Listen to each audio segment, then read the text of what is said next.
Hello, and welcome to my symposium presentation. Here I will be summarizing my honors thesis, which focuses on motivation in education.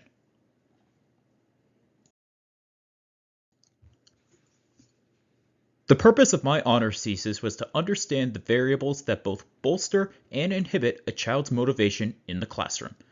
One problem that some new educators deal with is struggling to motivate their children to take responsibility for their learning. They often have problems with trying to keep students interested in lessons, getting them engaged with others, and encouraging them to think critically and use skills outside of their school environment.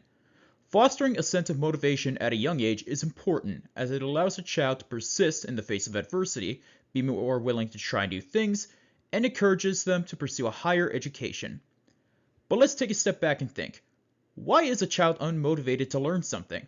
There are multiple answers to that, as there are both things that encourage and hinder a student's motivation and willingness to succeed. Some factors include a child's relationship in a school environment, the people around them like friends and teachers. There's also a student's personal life. We don't know what goes on with them and their siblings. And also the subject being taught. Something being taught might not be valuable to a student at all.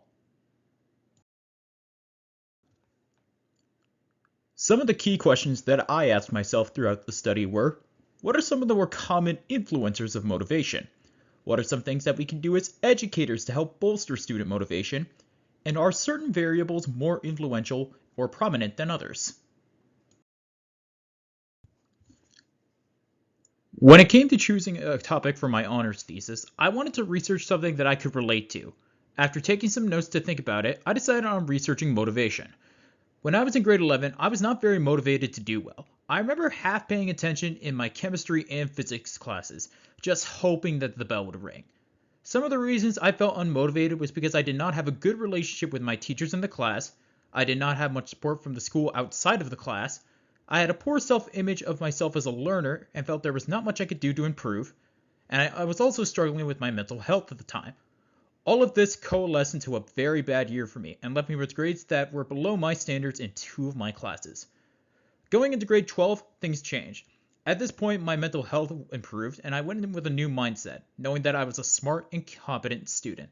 My teachers did a good job fostering good relationships with me and also left resources for the entire class.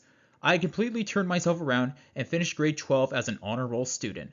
This burst of motivation followed me to Mohawk College and Brock University, where I continued to use that boost of motivation I got in grade 12 to keep myself going and persist in times of struggle. So the desire to research the variables of motivation came from positive influence from my grade 12 years, and I'm hoping to establish that kind of same boost of motivation in children in the near future. My chosen theory for this project was Richard Ryan and Edward Deege's theory on self-motivation. According to Ryan and Deege, there are three main influences that impact a student's motivation and determination to do well in most environments: autonomy, competence, and relatedness or belonging. Autonomy refers to a student's ability to feel like they have a say in how they are educated and having some influence on teaching patterns within a classroom. This can mean having the appropriate difficulty scaling for an activity or allowing a student to tackle a challenge in their own ways. Competence relates to a student's ability to feel empowered and proud of themselves in any given situation. For example, a child who is praised for doing well in sports and receives support for continuous improvement is going to have a better self-image of themselves than a child who is ridiculed and criticized all the time. And finally, relatedness refers to how well a child is able to get along with something or how interested they are in something. A child who is a fan of chess and is surrounded by people with a similar interest is going to be more engaged than a child who is a sports player and is surrounded by people who like dancing. All of these play an important factor in shaping a student's motivation, and it's important that we recognize how to positively influence these factors for our students. Some of the more important literature came from the following sources. The first piece of literature I would like to highlight is Hahn and Pruchett's study conducted in 2021. These two tried to predict the level of success in mathematics for students who did and did not attend preschool. The results indicated that children who participated in preschool and had positive first experiences with learning had an increase in their average test scores. It also looked at certain variables pertaining to things like race, but I'm not comfortable discussing that in this thesis. Another interesting piece of literature was from an author named Malmberg and his team. They conducted a study where they would track the levels of engagement on a course website designed to help identify which students were highly and lowly motivated. According to their results, students who were lowly motivated underutilized the software functionality like webmaking and important note sections. I believe this is important to highlight how learning outside the classroom can be affected as well by motivation. Finally, one source from an author named Luhmann discussed the importance of teacher education and adapting one's teaching, and stating how teachers often tend to stick with the ways they were taught as students and being afraid to make changes because of reluctance or no resources or time to practice new methods. The previously mentioned literature helped answer the question that some people might be asking: why is motivation important in education? When children have positive early experiences in early childhood care centers and school, they are going to be more resilient when achieving higher education. They are going to be able to act as a self-motivator and regulate their own behavior. They are going to have more positive views on learning and be more willing to adapt to challenging situations. School can also be useful for helping mediate certain negative influences to motivation. For example, poverty. According to one article that talks about the influence of school gardens, it helps bring a community together and helps foster all areas of Ryan and Dietschy's theory. And finally, a student's motivation in class affects their learning and motivation outside of class. From my personal experience, for certain classes I was not motivated in, I was less eager to take homework seriously. When it came to designing this study, I did want to try an R-registered ethics board style of study, but I decided to instead do a non-research ethics board style of study and review pre-research literature from other sources. When looking through the Brock Library, I was looking for two kinds of literature: literature that was focused on motivational influences in children, and literature focused on teacher education and ideas for bolstering motivation.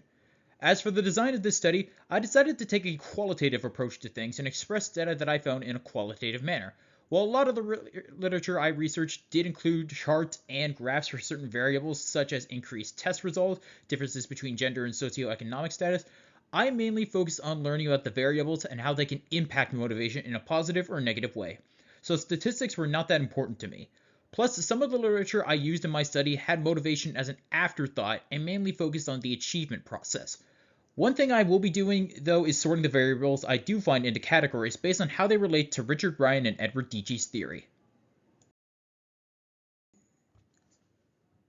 While researching variables to motivation, a lot of them fell under one of the categories from Ryan and Dietschy's theory. For variables that fell under autonomy, there was having a supportive staff. The adults in the environment are supportive of a child's work and choices, scaffold activities for them, and adapt the curriculum to their needs. There is also a school's ideology on motivation and student opinion. Some schools might not believe in giving a child much control over how they choose to learn something. Some factors that fell under competence are the resources available to a child. This can range from basic school supplies to more individualistic support, like for a child with exceptionalities. Another prominent factor is a child's self-image. A child needs to feel like they are capable and smart so that they can become the very best version of themselves. Finally, for relatedness, this can relate to a child's relationships within the environment, both with peers and teachers. And another variable are the topics being talked about in school. A child may see no value in some lessons taught by schools. For me, that class was English. Certain variables talked about can fall under multiple categories. Staff encouragement can relate to both autonomy and competence, while other things won't fall under any categories, like being tired or distracted. While researching this topic, I did not want to limit myself to just researching the variables that affect inclusion, but also what we can do as teachers to bolster motivation in students. The most important idea from the literature I gathered was that teachers need to take the time to foster good relationships with their students. This is important as it will allow us to better understand a student's preferred learning style, their strengths as a learner, and the areas they need to improve in. Another idea that came from literature was encouraging children to keep a learning journal. This can help with autonomy since children can choose individual goals to set for themselves, and it also builds competence that allows a child to see how they improve over time. Children can even engage in group goals with each other and share their objectives with their peers. Finally, there's engaging in reflective practice. This can be done alone or with other educators. I recommend the latter choice. It allows us to revitalize our teaching, challenge our assumptions of students just being lazy, and consider ways of doing things we never thought of before. Just researching this topic was an experience alone. I feel when I was starting off with my practicum in year 3, there were instances where I did make assumptions that students were just lazy when they did not want to join in with games or lessons. This helped me realize that I may not have been catering to one of the aspects of Ryan and Dietschy's theory. Moreover, this was helpful in confirming my beliefs on the importance of motivation in education. It is helpful for helping a student develop their own self-motivation, among other things. Finally, I think some of the opportunities for helping bolster motivation in students will be useful. Engaging in reflective practice is a critical one. But I also have other ideas for bolstering motivation that I will discuss later in the resource section. One thing I wasn't intending on connecting this to was COVID, but after looking through and analyzing certain variables, I think COVID highlighted a problem some teachers had when it came to motivating students online. A lot of teachers I talked to often stated how it was difficult for them to build a community for learners to connect with their peers. So with all of this in mind, what can we as educators do to support motivation in our children? An interesting idea I have is to have students do a questionnaire at the beginning of the year so that teachers can understand their students better, their preferred learning styles, their image as a student, some of their interests, and more. This will help you plan lessons better and help you understand some potential positive and negative influences. Another recommendation is to use Ryan and Dietschy's theory when engaging in reflective practice.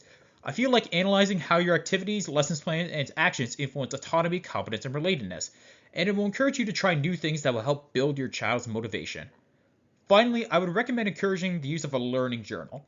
Children will keep records of what they learn in this journal. This can also be useful for encouraging autonomy since children can set out goals for themselves to achieve.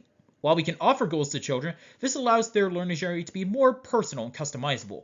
And I also feel this will be helpful for promoting competence as children get to see how far they progress each day. In conclusion, motivation is very important within education. It allows a child to persist in the face of adversity, makes a child willing to try new things, and also helps later in life when chasing higher education. Multiple factors can influence motivation, both things inside and outside the classroom. There's relationships between peers and teachers, the subject being taught, and much more. And they all play a role in shaping how motivated a student is to take on a task. Now, after this presentation, you may think that you are equipped to motivate any student, but you'd be wrong. As teachers, it is impossible for us to help overturn all barriers to motivation, and there are some students who we might not be able to fully help, but that should not dissuade us from trying our best to making every student feel like a capable and competent learner. To the one listening to this presentation, I hope you leave this presentation with a new understanding of your children and students. We are shaping the next generation, and the actions we take now will impact it substantially in the future. Finally, here are some resources that I recommend.